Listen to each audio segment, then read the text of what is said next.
Sabemos qué significa la segunda venida del Mesías. Para nosotros es la segunda, para el pueblo de Israel es la primera. Sabemos qué significa. ¿Quién está consciente de lo que significa eso? Es un gran día, de mucha gloria, de mucho gozo. Pero ¿saben qué viene con ese gran día? El gran día intemible del Señor. Día de juicio y destrucción. Y precisamente esa es la predicación que vamos a abordar el día de hoy. Entonces, vamos a abrir nuestro texto de la predicación, que es el Salmo 109. Y el tema es retribución divina. Ciertamente, los primeros 5 versículos, del 1 al 5, ahí tienen toda su Biblia. Bueno, pues sí, habla que David está orando humildemente ahí. Está humildemente. Que le está pidiendo que lo libere de sus enemigos. ¿Quién lo pide así? Señor, libérame de mis enemigos. Si nos hincamos, Señor, mira que me están oprimiendo los malhechores, mira que dicen cosas malas de mí, tú sabes que soy inocente. Siempre oramos así. Pero, aunque él estaba orando que Dios lo liberara de esos enemigos implacables, lo hacía humildemente. Estaban diciendo falsedades de él. Pero a partir del 6:20 es un salmo lleno de la ira de Dios, del furor de Dios, del celo de Dios. Es un salmo profético que proclama juicio sobre sus enemigos. Y a partir del 21-31 vuelve otra vez la comunión y lo alaba. Pero ¿sabe qué? La porción central del Salmo donde se encuentra lo difícil de enseñarlo, lo difícil de aplicarlo y lo difícil de comprenderlo. Fíjese, nosotros nunca debemos, porque ¿qué dice la palabra? Que no debemos buscar la venganza. ¿Por qué? Así es, porque dice la palabra que la venganza, que mía es la venganza y la ira. Entonces que debemos ser prudentes. Cuando pide justicia a Dios, que nunca lo mueve el deseo de vengarse de sus enemigos, no Amén. Lo haga. Porque dice el Señor, mía es la venganza.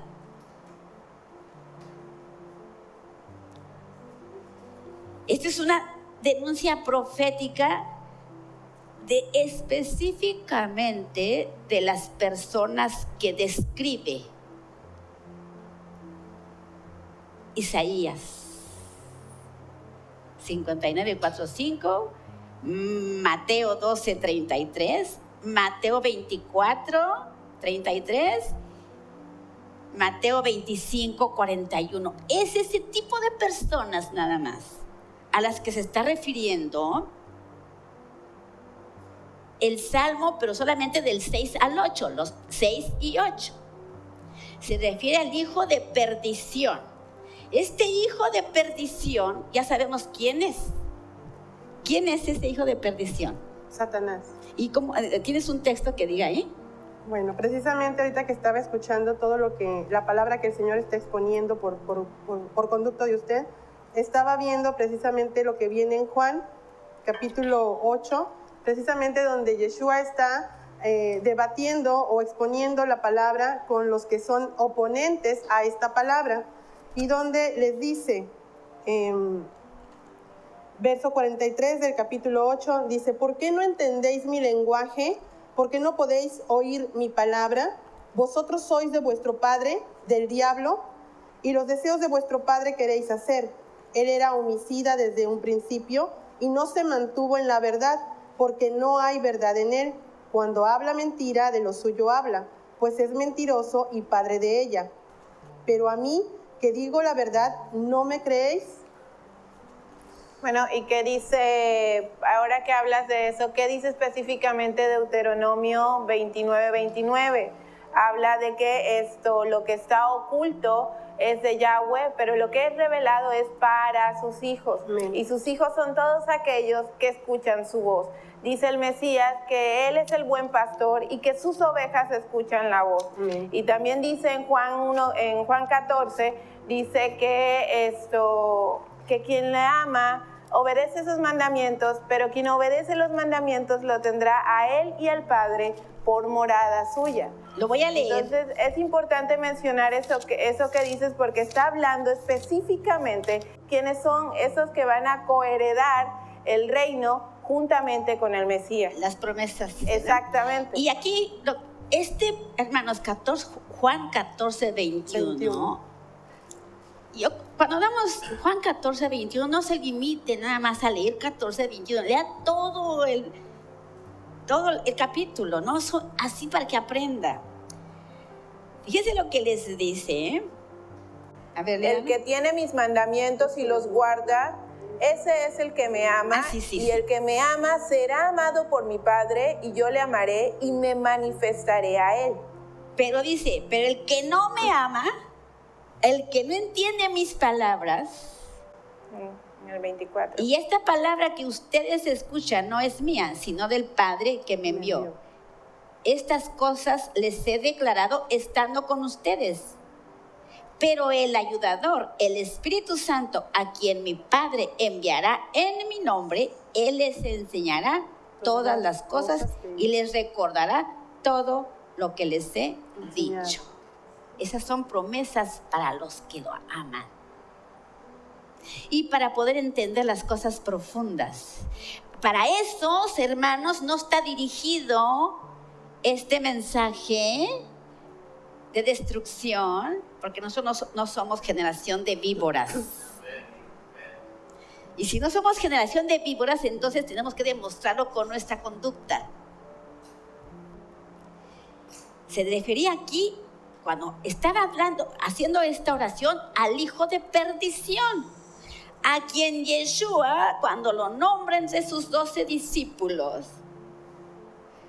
sabía lo que iba a hacer, porque ya sabemos que Yeshua nadie lo mató, Él se entregó. Él sabía perfectamente cuando escogió sus 12 discípulos. Entonces, ¿por qué escogió a ese hombre? ¿Acaso no lo sabía? ¿Por qué lo escogió? Dice que siempre lo veía con ojo presciente. Quiere decir que lo conocía perfectamente bien, porque Dios tiene conocimiento de todo lo que ha de suceder, incluso de los actos libres. Si usted decide, ya sabe Dios lo que usted va a decidir. Él no lo va a predestinar a que usted es así. No, esa doctrina de la predestinación es una doctrina muy perniciosa. Ya estás predestinado a hacer lo que vas a hacer. Eso no es cierto. Eso no es cierto. Que Dios, el Eterno, conozca lo que tú vas a decidir, eso sí es cierto. Lo conoce de antemano. Eres el único que conoce lo que tú vas a decidir. Pero Él no me va a condenar a que yo me quede como hombre caído, aunque esté condenado, porque mi obediencia, mi sumisión puede hacer cambiar lo que Dios ha determinado de la condenación. Mi sola obediencia, mi solo sometimiento cambia la decisión de Dios. Porque dice que Él conoce todo. Hablando precisamente de eso que menciona, en el capítulo 6 del Evangelio de Juan, versículo 70, habla de este tema en específico. Dice el Señor, voy a leer desde el 69, dice: y nosotros hemos creído y conocemos que tú eres el Santo de Dios, o el Kadosh, o el ungido, el Mesías. Yeshua, les respondió: no os he escogido yo también a vosotros los 12, sin embargo, uno de vosotros es diablo. Hablaba de Judas, hijo de Simón Iscariote, porque este es uno de los 12, el que le iba a traicionar. Ahí hay algo importante que mencionar. Dice también la Escritura, habla específicamente el apóstol Pablo, que todos hemos sido destituidos por cuanto por uno hemos pecado todos, pero también por el segundo Adán, Yeshua, que en realidad es el primero, que es Yeshua, todos hemos vuelto a ser restituidos en todos. Exactamente, ¿y qué pasa con esto? ¿A qué se refiere específicamente con esto de restitución? Yeshua, si recordamos en el Génesis, cuando Jacob tuvo el sueño de la escalera, y dice Yeshua que Él es el camino, que entendemos que camino es la perfecta interpretación de la Torá, que Él es el camino, la verdad y la vida, y que nadie va al Padre si no es a través de Él. Nadie. Entonces está hablando de que Yeshua lo que hizo fue abrir de nuevo el vínculo entre el hombre que había sido destituido de la presencia de Dios, dicho en otras palabras, estaba muerto para el Señor, y lo llevó a vida al permitirle volver a tener acceso al Padre a través del Hijo. Entonces, dice aquí en el 6, ordena contra ellos iniquidad, y un adversario se levante a su diestra. Cuando sean juzgados, resulten culpables, y su oración se convierte en pecado, sean pocos sus días, y otros tomen el asunto que guardaba para ellos. Imagínese usted. Y aquí vienen muchas maldiciones terribles. Ahorita que menciona esa escritura, y retomando lo que mencionaba y lo que mencionaba Isabel, Yeshua sabía perfectamente lo que iba a hacer Judas, y esperó el momento preciso para darle la indicación, porque tenía que venir la orden. En Juan capítulo 13, verso 26 y 27 nos dice: Yeshua responde: en aquel para quien yo moje, y le daré el bocado, y mojando el bocado lo da a Judas, hijo de Simón Iscariote, y ahí mismo, tras el bocado, Satanás entró en él, por lo que Yeshua le dice: lo que haces, hazlo pronto.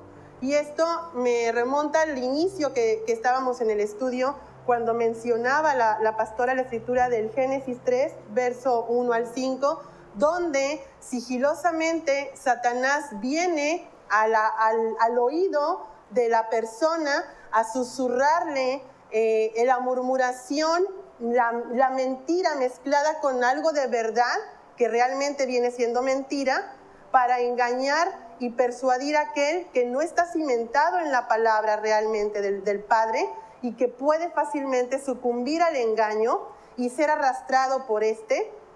Y ahí es donde Satanás entra para mover a la persona a que caiga en pecado. Así es. Y eso es tan grave, tan grave, tan grave. Lo que estamos tan serio, tan profundo, que muchas personas enseñan que Satanás, que Judas sí fue perdonado. No. ¿Han oído eso? Muchas personas afirman que sí. Porque dice la palabra habla de que recibió juicio, y dice también el Señor, capítulos atrás, que dice que bueno fuese, le hubiese a esta persona no haber nacido. Entonces está hablando de que está desde allí sentenciando qué era lo que iba a tener Judas el Iscariote. Pero por dicen, la es que cómo se suicidó, que cómo se ahorcó, que cómo sabemos si cuando se ahorcó se arrepintió. Así mucha gente enseña. Ahora, pero también ahí hay una cuestión que habla la Torá, y es la preservación de la vida, y es la ley más importante de todas las leyes que menciona la Torá. Dice que en la sangre está la vida, y que la vida solo le pertenece a Yahweh, que ningún hombre ni ninguna otra cosa tiene autoridad sobre la vida si no es Yahweh. Incluso cuando Yeshua habla con los fariseos y hablaba sobre el tema del Shabbat y que por qué él curaba, sanaba enfermos y hacía sus obras en Shabbat, les hablaba de lo que pasó con David tiempo atrás cuando comió los panes de la propiciación. Y estaba citando precisamente la Torah, hablando de que David debía comer, preservar su vida aún cuando fuese Shabbat. Por eso los levitas que trabajaban en el templo, porque trabajaban de domingo a domingo, aunque fuese Shabbat, estaban preservando la vida del pueblo por cuanto cada sacrificio servía para comunión y expiación con el Señor. Entonces los evitaba de morir en el furor de Yahweh por la transgresión de la misma ley. De no cometer suicidio. Y miren lo que dice aquí esas personas que son la generación de víboras, su descendencia, dice, sean huérfanos sus hijos y sus viudas, sus esposas. Un acreedor se levante contra todo lo que poseen y extraños posean su riqueza. Fíjense nada más qué cosa tan vengativa está pidiendo aquí. No haya quien les tenga compasión, ni tengan compasión de sus huérfanos. Los que les sobreviven sean para el exterminio y su nombre sea borrado en la próxima generación. El 14. Sea recordada la iniquidad de sus padres y no sean borrados los pecados de sus madres. ¿Y qué vimos ayer en la parashá? Que las maldiciones de los padres alcanzan a los hijos hasta la tercera y cuarta generación de los que le aborrecen la Torah. Entonces, si hay gente que aborrece la Torah, hay gente que ama, porque dice, ¿cómo puedo yo aborrecer a Yahweh? Pues muy sencillo. Aborreciendo es no amarlo. Tan sencillo. La palabra opuesta a aborrecer es amar. Y ya vimos en Juan 14:21 qué significa amar. No nada más decir, ay, yo lo amo. Y sigue diciendo, el 15, sino que estén continuamente delante de Yahweh para que su memoria sea eliminada de la tierra, porque no se acordaron de hacer lo bueno, sino que persiguieron al pobre, al necesitado y al de corazón afligido hasta darle muerte. Ellos se deleitaron en las maldiciones y no se complacieron en las bendiciones. Vistieron de maldiciones como con armadura y penetraron en ellos como agua y como aceite en sus huesos. Séanles como manto que los envuelve y como cinturón que ciña siempre sus lomos. Las maldiciones, Imagínese usted.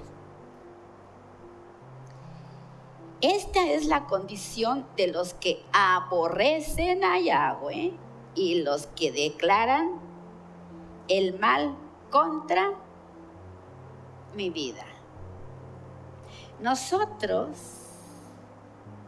como hijos de Dios, que no buscamos venganza de los que nos aborrecen, de los que hablan mal de nosotros, estamos dispuestos, debemos estar dispuestos a orar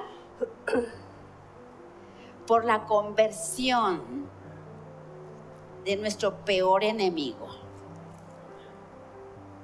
Ese es nuestro mandato, ¿verdad? Ahora, eso que está mencionando la pastora, cuando habla de la venganza, el Señor está citando, en este salmo está citando gran parte de lo que viene en Deuteronomio 32, donde el Señor ahí habla precisamente de mí es la venganza, yo pagaré. Pero ¿de quién está hablando para quién es la venganza? La venganza es para el ángel caído, o sea, Satanás y sus ángeles caídos, que vinieron a la tierra a corromper a la humanidad. Nada más para él y sus Entonces, seguidores. Exactamente. Entonces, todas aquellas personas que están prestando sus oídos a la falsedad de lo que sale de los ángeles caídos, que no ven nuestros ojos, pero que nos rodean en el entorno en el que nos encontremos, y de la misma manera que a Judas lo dejó preso y cautivo, cuando le mostró ese sutil engaño para que pudiera entregar a Yeshua, cualquiera de nosotros también estamos expuestos a lo mismo. Por eso el Padre hace mucho hincapié en que cada uno de nosotros cuidemos lo que escuchamos, para no caer en murmuración, para no caer en acusaciones falsas, ni en cuestionamientos donde la palabra se expone, y como lo menciona Yeshua, ¿por qué no reciben mi palabra? Porque no entienden y porque se levanta el adversario a manejar la persona para que con el oído quede preso y pueda rechazar esa palabra de verdad que lo va a liberar de esa esclavitud. A eso es a lo que también viene el Mesías. Es cuando habla en Josué, y es la frase y es la porción de la escritura que una de las que más se citan y las que menos se entienden. Mira que te mando, Josué capítulo 1 versículo 9, mira que te mando que te esfuerces y que seas valiente, porque yo soy Yahweh tu Dios que estará contigo. Pero ¿con quién está Yahweh? ¿Con quién está el ángel de Jehová? Solamente con los que lo aman. ¿Con quién estará el ángel de Yahweh? Con solamente aquellos que le aman, con aquellos que cuidan y guardan sus mandamientos. Así es. Y eso es cita de Deuteronomio 30, cuando le dice: mira que te mando que escojas la bendición, porque pongo sobre tus manos la vida y la muerte. Y sabemos que estar muerto es estar separado de la presencia del Señor. Y la salvación todos la tenemos. Todos tenemos la salvación aquí, absolutamente todos, porque esa es gratuita. Pero quiero las bendiciones. Quiero estar entre las ovejas. Quiero ser contado como hijo de Dios. Entonces, tengo que obedecer, porque las bendiciones vienen en base a la obediencia. Entonces, dice que David, él oró por sus enemigos, pero como veía él a los adversarios del Mesías y obradores de iniquidad como gente incorregible, no podemos desearle ningún bien. Eso nos pasa a nosotros, ¿o no? No podemos desearle bien a los que nos aborrecen, porque somos humanos, ¿verdad? Pero dice que debemos de orar por los que nos aborrecen. Dice que debemos amar a aquellos que nos aborrecen, porque dice el Mesías: ¿qué mérito hay en amar a aquellos que me aman?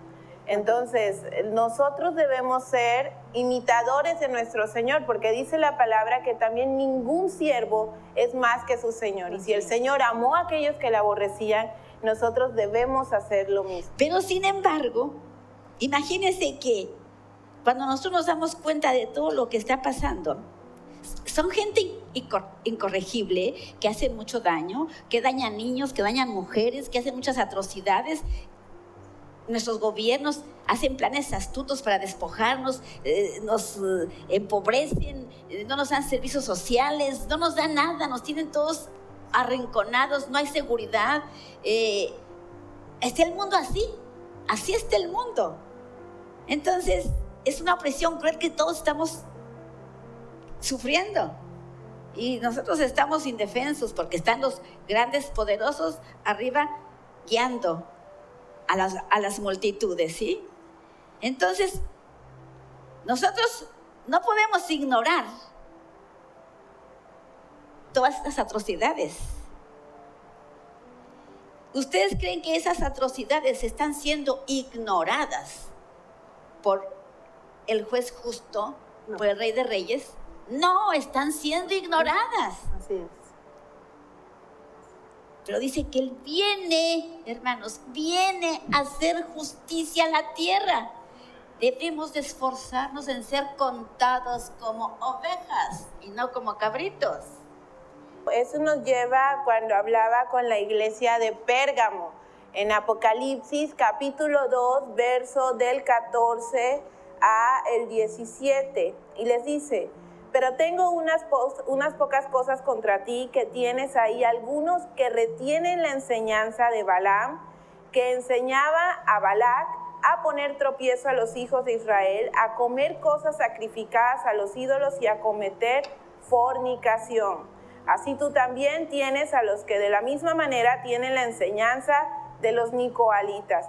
Está hablando de un evangelio desvirtuado, está hablando también de una enseñanza insana que lleva a la perdición a personas que realmente, cuyo corazón está en busca del Señor, pero por no tener bien cimentada la palabra, por no conocer al Señor al que sirven, llamarlo por su nombre, entender quién es y sus atributos, se pierden en esta vorágine de malas enseñanzas, de doctrinas de Balaam, que son dioses falsos, falsa adoración, llenos de basura, que es lo que significa el nombre de Balac, y sujetos a la doctrina de algunos pocos que agarran el evangelio y la pureza del mismo para lucrar ellos o conseguir bienes pasajeros en esta tierra. Pues eso les pasa a esos que se dejan engañar y que se toman cualquier basura de cualquier predicador. Les pasa eso porque aborrecen a Dios. ¿Por qué lo aborrecen?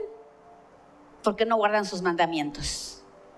Porque el que ama, o sea, el que no aborrece, ama. ¿Pero qué es amor?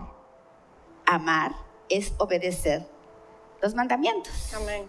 Entonces, nosotros debemos ser misericordiosos y desear el bien para toda la humanidad.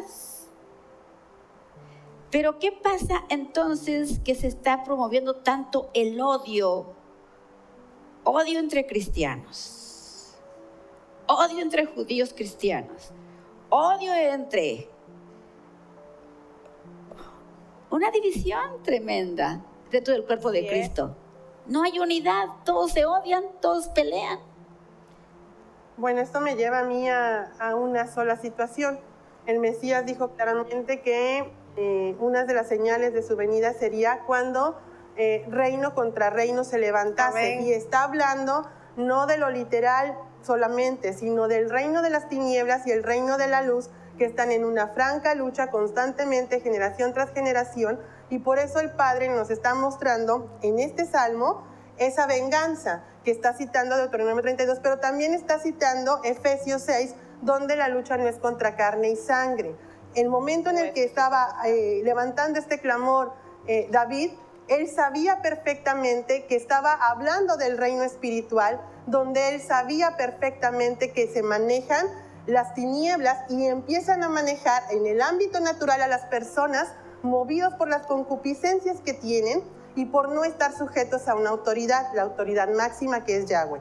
Por lo tanto, cualquier persona, incluso de los que estamos aquí y de los que nos observan por la pantalla, por el televisor, pueden estar sujetos a lo mismo si no tienen o no están cimentados en la palabra, la Torá, que nos abre el panorama para comprender los profetas, para comprender los escritos, para comprender el Nuevo Testamento y poder tener el plan perfecto de salvación del Padre de Yahweh que vino a mostrar Yeshua. Exactamente, porque se apartaron de la ley, porque no hay temor de Yahweh, no hay respeto a su palabra.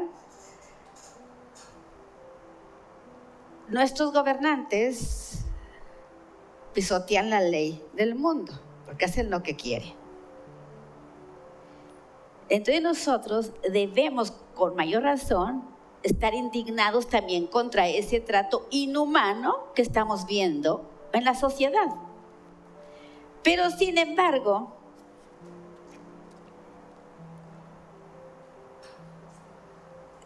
todos pisotean la ley. Nuestros políticos la pisotean, pero también nosotros, al no guardar su Torá, al ignorar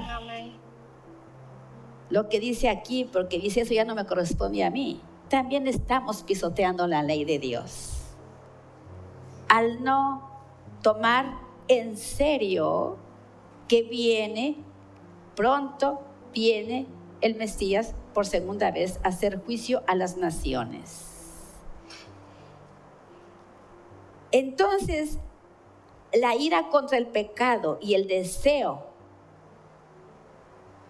de que los malhechores sean castigados ya no nos parece tan contrario al espíritu del Evangelio, ¿verdad? Ya estamos conciliando, ¿verdad? Que la ira contra el pecado no se opone a lo que dicen los evangelios. Porque debemos de amar a los enemigos. Porque el Señor Yeshua nos dio el ejemplo. Si la ira o el celo contra el pecado fuera pecaminoso, como a veces pensamos que Dios es malo y cómo mata niños y mata a tanta gente, entonces el apóstol Pablo, ¿por qué dijo? ¿Cómo podría el apóstol Pablo desear que el enemigo de Yahweh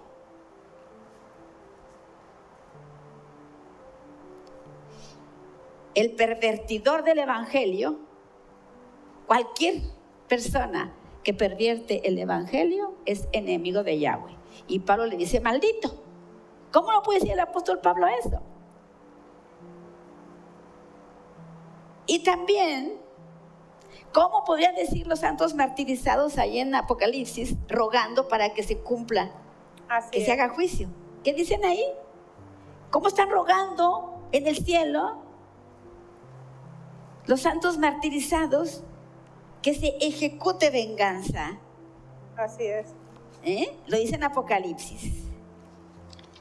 Nosotros no debemos sentir si el resentimiento contra los malos fuera pecaminoso, entonces nunca hubiera dicho nuestro rey Mesías lo que dijo tan tremendo: apartados de mí, malditos hacedores de maldad. ¿Por qué lo dijo ahí? ¿Es pecaminosa la ira y el celo y la destrucción por Yahweh? ¿Es pecaminoso? Cuando ahí en Mateo 25:41 les dice: apartados de mí, malditos, al fuego eterno que ha sido preparado para el diablo y para sus demonios, para los ángeles caídos. Porque una cosa es el dragón, el padre de todos, y otra cosa son sus achichincles. Así es.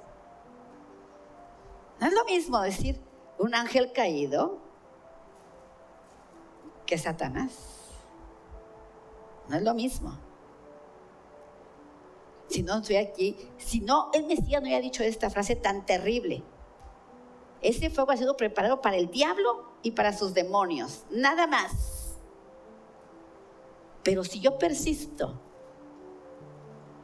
en no obedecer la Torah, en no guardar los 10 mandamientos, en no guardar el 4º mandamiento, que porque ya se no es de nosotros,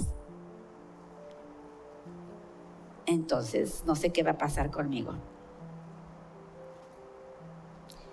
Porque el amor de Dios siempre procura rescatarnos del fuego. Hay una historia de un niño que le dice a su papá: oye papá, pero ¿es correcto que tú, siendo un predicador, estés orando así, pidiendo venganza de los enemigos? Y el pobre predicador se queda todo sacado dice: pues ¿qué pasa? Y le dice: si un asesino entra a la casa esta noche y mata a tu madre, y luego se escapa y la policía y otros lo persiguen intentando detenerlo, ¿no orarías a Dios para que pudiera atraparle? ¿No lo haría usted? Y que lo arrestaran y que se hiciera justicia, ¿no lo haría? Esa es la justicia divina. Hermana, el pasaje que usted estaba citando hace un rato era Apocalipsis 6, versículo 10, en el que habla de, clamaban a gran voz, ¿hasta cuándo, oh Señor santo y verdadero, esperarás para juzgar y vengar nuestra sangre de los que moran en la tierra? Pero esto nos lleva a dos citas muy importantes. Y la primera es en Génesis 4:10, cuando le dice, y él le dijo, ¿qué has hecho? La voz de la sangre de tu hermano clama a mí desde la tierra. Está hablando de cuando Caín asesinó a Abel. Y nos lleva a los Salmos, en el Salmo capítulo 9 o el Salmo 9, verso 12, cuando dice, porque el que pide cuentas de la sangre derramada se acuerda de ellos, no olvida el clamor de los afligidos. Ahí, y la oración que estaba haciendo el rey David era precisamente esa. Estaba orando para que se hiciera justicia contra hombres sanguinarios, hombres de falsedades que no refrenan su lengua,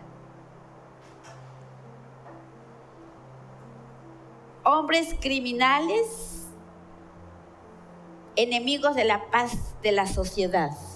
Por ese tipo de hombres oraba David. Porque aquí David está tipificando a Cristo y sus sufrimientos. Cuando ya en el Salmo 109 dice, pero tú, oh Yahweh, actúa en mí por amor a tu nombre. Líbrame, puesto que grande es tu misericordia, porque estoy pobre y necesitado, y mi corazón está conmocionado dentro de mí. Está hablando del Mesías. Ando como una sombra que se extiende y he sido sacudido como langosta. Mis rodillas están débiles por el ayuno y mi cuerpo ha adelgazado.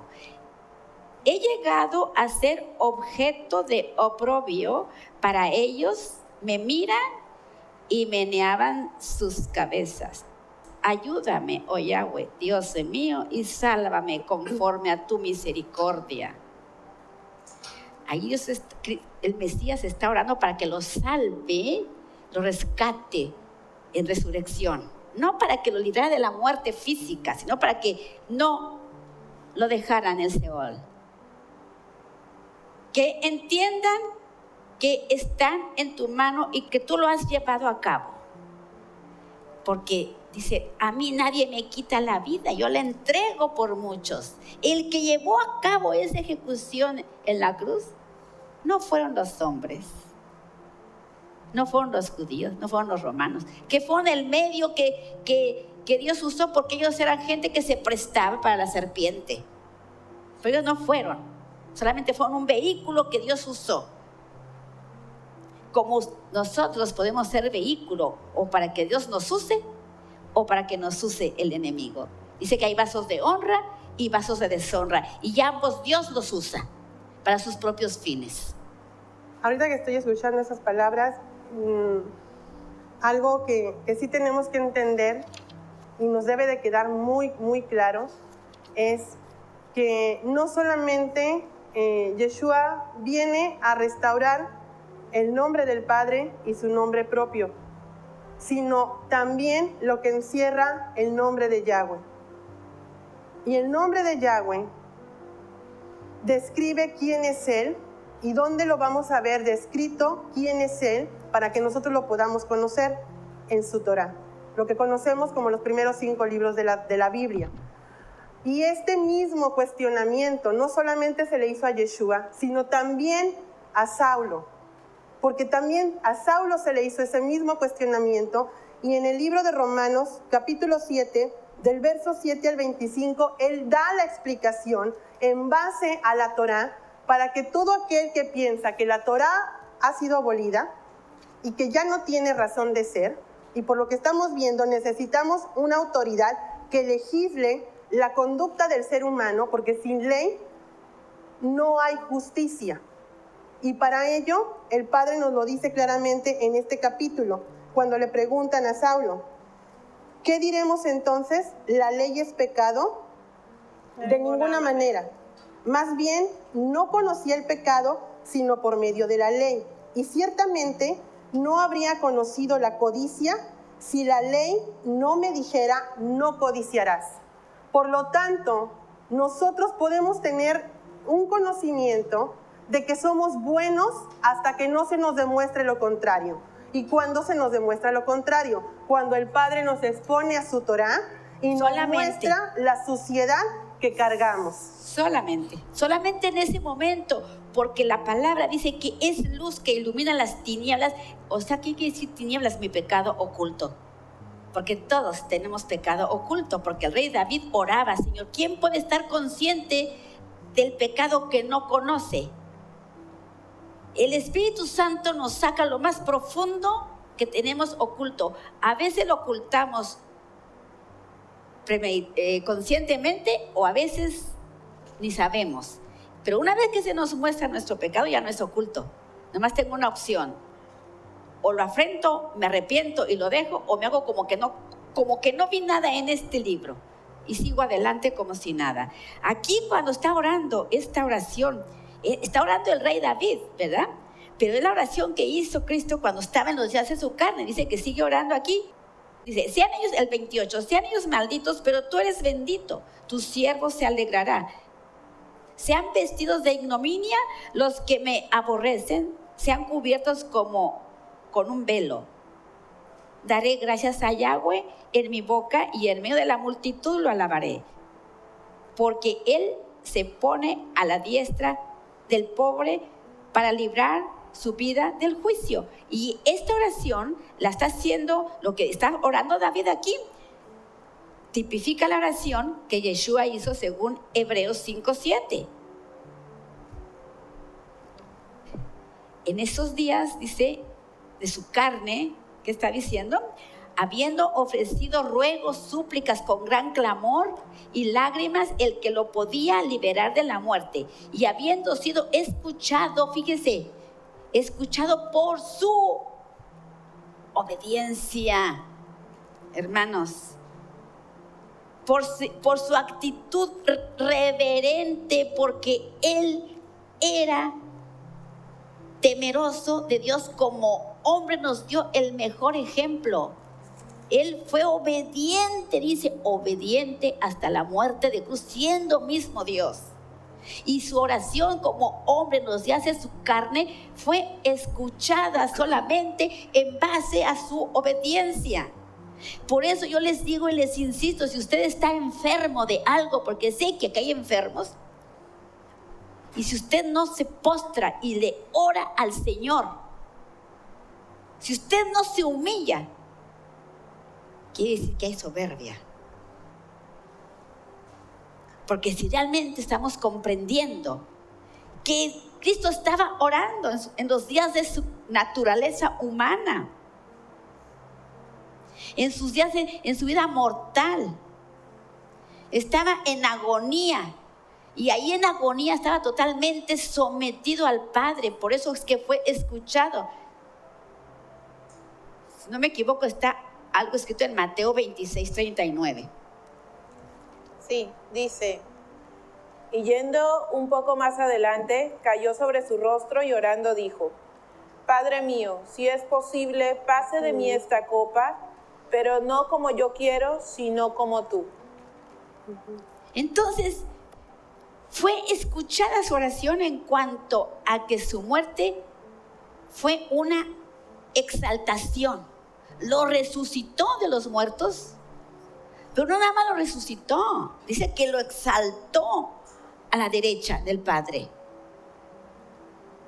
Porque aquí lo dice en el Salmo 109:31. Porque Él se pone a la diestra del pobre para liberar su vida del juicio. Nosotros, Yeshua nos dio un ejemplo claro de lo que debe ser un verdadero hijo de Dios.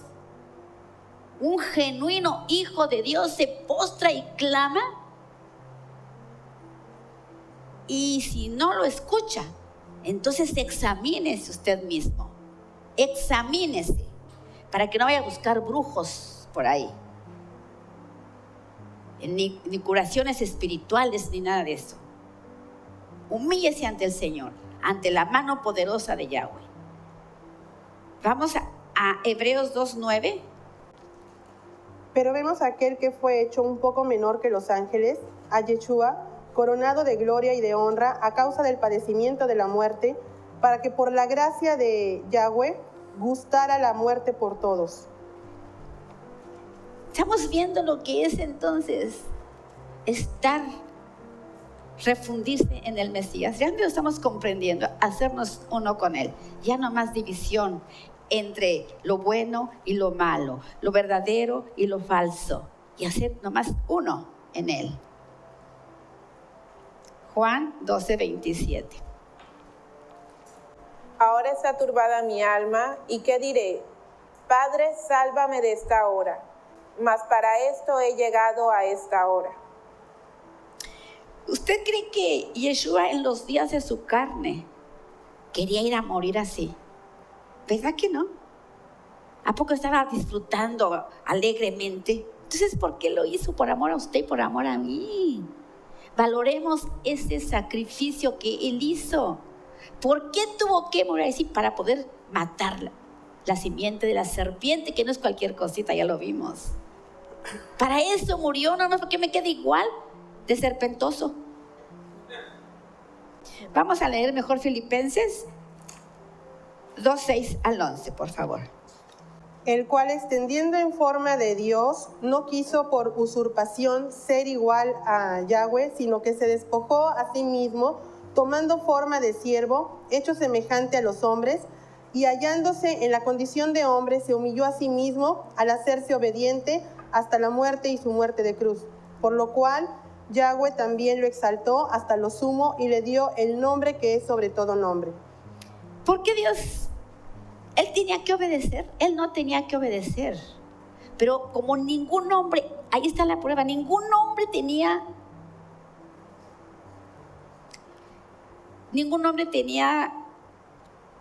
la santidad de Dios. Ninguno, absolutamente ninguno. Por eso Él se tuvo que hacer todo ese proceso. Él mismo, siendo la autoridad, se sometió a su misma autoridad.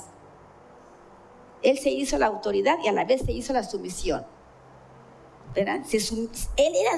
La autoridad era mismo porque Él escribió la ley. Él mismo se sujetó a su propia ley, porque solamente Él, como hombre, el único que lo podía hacer de todos. Se humilló para mostrarnos realmente lo que es estar bajo autoridad. Cuando usted tenga realmente una experiencia con lo que es estar bajo la autoridad del Padre, bajo la autoridad de la Torah, mire, es como tocar la electricidad. Si usted llega a tocar la electricidad, se queda electrificado. Cuando usted llega a tocar la verdadera autoridad, nunca usted va a ser el mismo. Nunca. Nunca.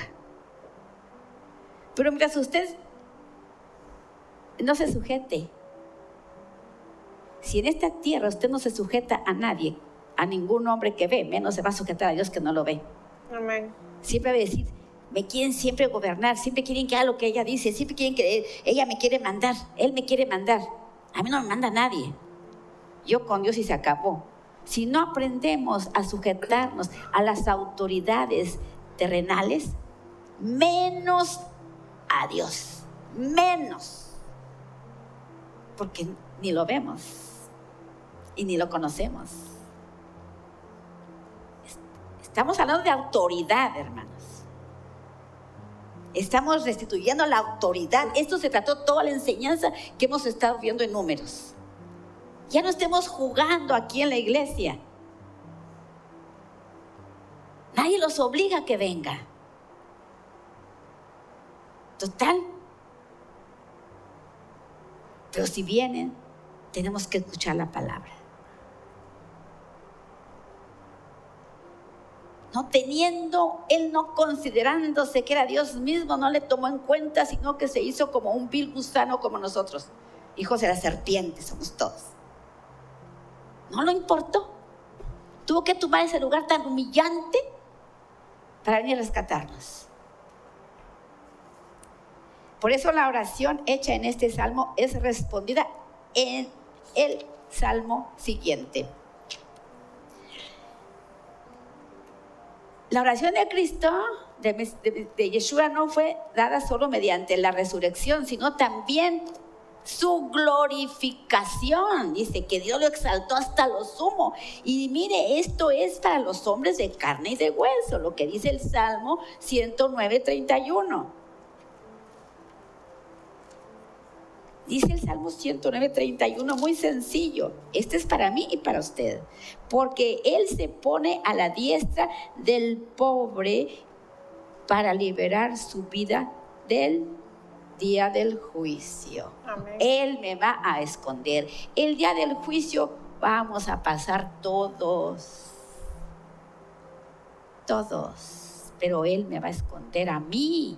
Porque ese día del juicio va a ser lo más terrible que va a venir sobre todos los moradores de la tierra. Nos guste o no nos guste escuchar eso. Pero aquí viene lo más hermoso y glorioso. El Salmo 110, que es muy breve, y con esto vamos a terminar. Lo sigue orando el rey David. Siempre todo apunta nada más al Mesías. Dijo Yahweh a mi Señor: siéntate a mi diestra hasta que ponga a tus adversarios por estrado de tus pies. Yahweh enviará, tiempo futuro, desde Sión el cetro de poder, dominará sobre tus adversarios. Tu pueblo será glorioso en el día del poder, en la exaltación de la santidad. Desde el vientre, oh niño, a ti te engendré desde antes. Imagínense quién es nuestro Mesías. Juró Yahweh y no mentirá: tú eres sacerdote eterno a semejanza de Melquisedec. Amén. Yahweh está a tu diestra. Él quebrantará a los reyes en el día de su indignación. Gloria a Dios. Juzgará a las naciones, las llenará de cadáveres y cortará la cabeza de muchos en la tierra. Beberá del arroyo en el camino por el cual será levantada su cabeza. Te damos gracias. Y te decimos, Señor, que te amamos. Te amamos, Yeshua. Te amamos con todas nuestras fuerzas, con toda nuestra mente, con todo nuestro corazón, Señor. Hemos comprendido lo que es realmente tu autoridad. Hemos comprendido quiénes son la generación a la cual tú vas a destruir. Señor, no permitas que nosotros seamos contados entre esas perversas, entre esa perversa generación, Señor. Señor, que si morimos esta noche, nuestra herencia sea entre los santos, entre los justos, que tú nos resucitarás en el día postrero, Señor. Eso es lo que estamos esperando, Señor. Que tú nos resucites en el día postrero con un cuerpo semejante al tuyo, Señor, para formar parte de tus santos. Te amamos, Señor, y te damos a ti toda la honra, toda la gloria, que son solo para ti. Que Dios los bendiga.